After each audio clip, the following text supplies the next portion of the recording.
Hey everyone, welcome back to the channel.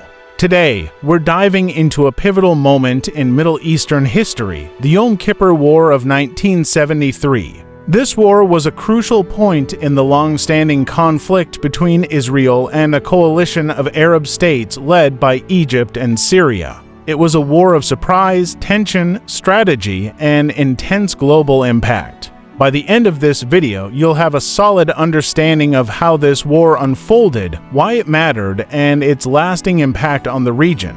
So, let's get into it. To understand the Yom Kippur War, we need to first take a quick look at the regional tensions leading up to it. It all started with the formation of Israel in 1948, which sparked a series of conflicts between Israel and its neighboring Arab states. In 1967, Israel won the Six-Day War, taking control of significant territories, including the Sinai Peninsula from Egypt, the Golan Heights from Syria, and the West Bank and East Jerusalem.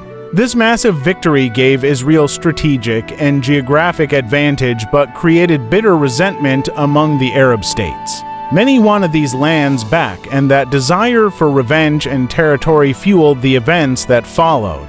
In the years following the Six-Day War, tensions stayed high. Both Egypt and Syria felt humiliated and frustrated by their losses and wanted to shift the balance of power. Under President Anwar Sadat, Egypt started plotting with Syria, led by President Hafez al-Assad, to regain lost territories. By 1973, the two countries were ready to strike. Their plan: to launch a surprise attack on Israel during Yom Kippur, the holiest day in the Jewish calendar. This day was chosen strategically. Israel would be less prepared, with so many of its people observing the day in prayer and fasting. On October 6, 1973, Egyptian and Syrian forces launched a massive surprise assault on Israel. Egyptian troops crossed the Suez Canal and quickly overran Israeli defenses in the Sinai Peninsula, while Syrian forces stormed the Golan Heights. Israel was caught off guard, and initial reports were grim. With minimal defenses and a shortage of soldiers due to Yom Kippur observances, Israel found itself on the back foot, facing a coordinated attack from two fronts. Israel quickly mobilized its reservists, and within days, the tide began to turn. Israeli forces managed to push back Syrian troops in the Golan Heights, securing the region. The fighting in the Sinai was more complex. Egypt's initial successes gave them confidence, but they faced difficulties as Israeli counterattacks began to gain ground. Eventually, Israeli forces crossed the Suez Canal into Egyptian territory, a bold move that caught Egypt off guard and shifted the war's momentum.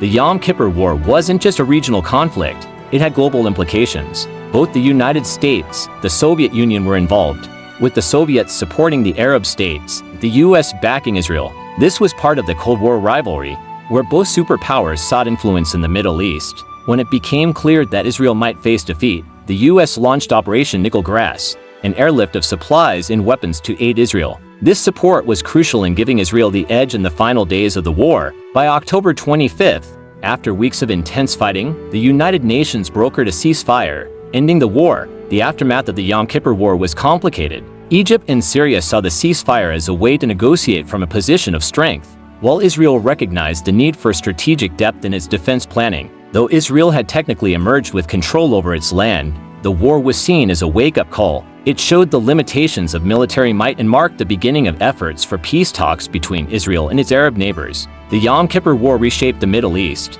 It set the stage for the eventual Camp David Accords in 1978, where Egypt became the first Arab country to officially recognize Israel. This war also altered U.S. foreign policy in the region and showed the world the strategic importance of the Middle East. Additionally, it led to an oil embargo by OPEC, sparking an energy crisis that affected economies worldwide. The Yom Kippur War was more than a military conflict. It was a powerful reminder of how deeply rooted tensions and territorial disputes can be. It forced both sides to reevaluate their strategies and ultimately opened up pathways toward peace negotiations. For Israel, it was a painful lesson on the dangers of complacency. For Egypt and Syria, it showed that diplomatic achievements were sometimes more achievable through negotiations than through war. Thank you all for watching. I hope this video gave you a clear and comprehensive look at the Yom Kippur War and its impact on the region. If you enjoyed this video, please like, subscribe, and let me know in the comments what other historical events you'd like me to cover next. Remember, understanding our history helps us build a better future. Until next time, take care.